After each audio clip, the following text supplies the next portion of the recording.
We're always told that democracy means having a president, not a king.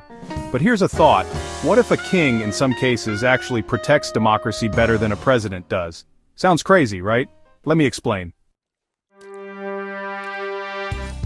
Take the President of India, technically the head of state, but elected indirectly, not by the people but by an electoral college made up of MPs and MLAs.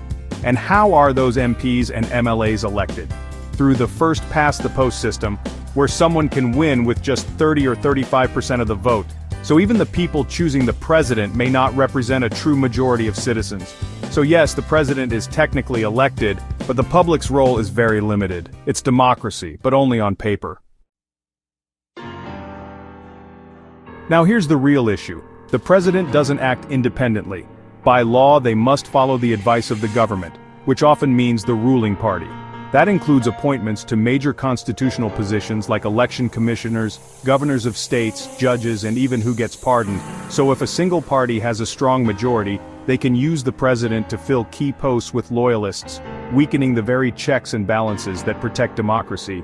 In extreme cases, the president becomes a rubber stamp for the government. That's not a neutral guardian, that's a puppet. Now let's look at countries like Cambodia or Bhutan. They have constitutional monarchs, kings with no real executive power, but a lot of symbolic authority. Here's what's interesting. The king isn't part of any political party.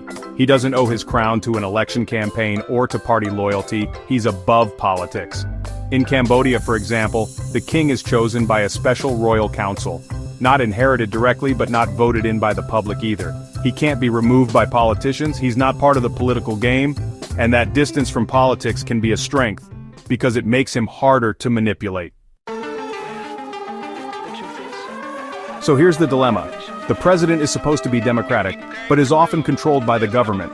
The king is unelected, but is often independent of political influence. If your president is just approving everything the ruling party says, how is that better for democracy?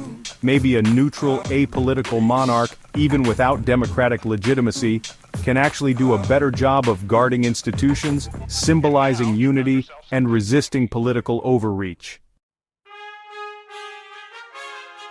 Of course, monarchies have their own problems: privilege, lack of accountability, and a history of abuse. But in the modern world of elected autocrats and weak institutions, maybe it's time we ask, is a neutral crown better than a partisan president? What do you think? Can constitutional monarchs actually help protect democracy? Let me know your thoughts in the comments.